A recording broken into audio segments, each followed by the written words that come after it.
మాజీ ఎమ్మెల్యే రాచమల్లు శివప్రసాద్ గారు ఈరోజు మీడియాతో మాట్లాడారు. బాలకృష్ణ గారు అసెంబ్లీలో జగన్మోహన్ రెడ్డిని సైకోన్స్ అని సంబోధించిన తర్వాత వైసీపీ వైపు నుంచి తీవ్రమైన స్పందన కనిపిస్తుంది. వాళ్ళ నాయకులు కానీ అంటే సోషల్ మీడియా కార్యకర్తలు కానీ బాలకృష్ణ గారి మీద విపరీతమైన ట్రోలింగ్ చేస్తూ ఉన్నారు.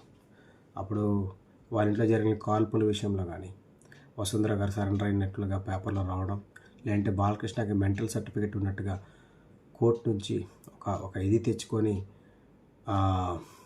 ఆ కేసుని తప్పించుకోవటం, ఆ విషయంలో జగన్మోహన్ రెడ్డి గారి తండ్రి ఎవరైతే ఉన్నారో వైఎస్ రాజశేఖర రెడ్డి గారు ఆయన ఈయనకి సహాయం చేసినట్టుగా, కొంచెం హెల్ప్ చేసినట్టుగా ఇవన్నీ చూపిస్తూ ట్రోలింగ్ అయితే జరుగుతుంది బాలకృష్ణ గారిని. ఏది ఏమైనా సరే ఒక మాజీ సీఎంని పట్టుకొని సైకో అని చెప్పేసి అనడం చాలా దురదృష్టకరం, హేయమైనది. ఇప్పుడు రాచమల్లి గారు మాట్లాడింది ఒకసారి మనం చూద్దాము, వీడియో చూసి తర్వాత మళ్ళీ మాట్లాడుకుందాము.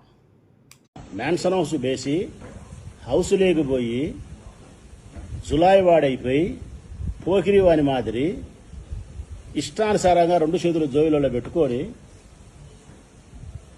ఎన్ని అబద్ధాలు కావాల్సి ఉంటే అన్ని అబద్ధాలు. అది కూడా ఎంత అహంకారం అంటే కళ్ళకు అహంకారం, అధికారం అనే అహంకారం కమ్ముకుంది వీళ్ళందరికీ కూడా. ఈ అహంకారం ఎన్నాళ్ళు ఉంటుందంటే అధికారం ఉండేంత వరకు ఉంటుంది. అధికారం పోయినప్పుడు మట్టసంగా మర్యాదగా మళ్ళా వీళ్ళు దావకు వస్తారు.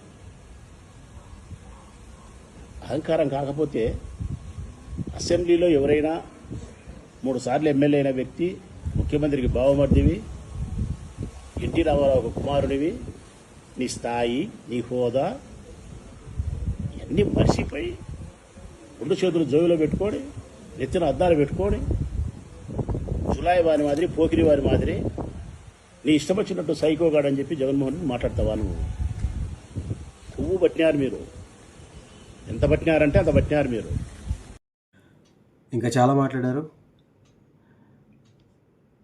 నారా చంద్రబాబు నాయుడు గారు అధికారంలో ఉండగా బసవతారకం హాస్పిటల్కి ఇంకా 4-5 కోట్లేమో పెండింగ్ బిల్స్ ఉంటే వైఎస్ జగన్మోహన్ రెడ్డి గారు అధికారంలోకి వచ్చిన తర్వాత పెండింగ్ బిల్స్ కూడా రిలీజ్ చేశారని చెప్పేసి, అట్ ది సేమ్ టైం జైల్లో చెప్పుకోడు తినాల్సిన బాలకృష్ణని కాపాడింది వైఎస్ రాజశేఖర రెడ్డి అంటూ, బాలిగా అంటూ ఇంకా చాలా తీవ్రంగా ఆయన మాట్లాడారు.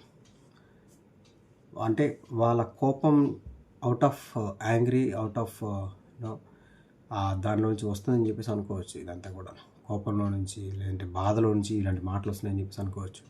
ఏదేమైనా సరే ఆంధ్రప్రదేశ్లో జరుగుతున్న రాజకీయ పరిణామాలు భవిష్యత్తులో వైసీపీ అధికారంలోకి రాకూడదనే కోరుకుందాం. ఎందుకంటే ప్రజా సంక్షేమం ఎటుపోతుందో తెలియదు, కానీ రాజకీయంగా అయితే ఒకరినొకరు అంతమొందించుకునే పరిస్థితులు, ఈ రాజకీయ ప్రస్తుత పరిణామాలు అటువైపుగా వైలెన్స్ వైపుగా దారి తీస్తున్నాయేమో అని చెప్పేసి అనిపిస్తూ ఉంది, భయం కలుగుతూ ఉంది.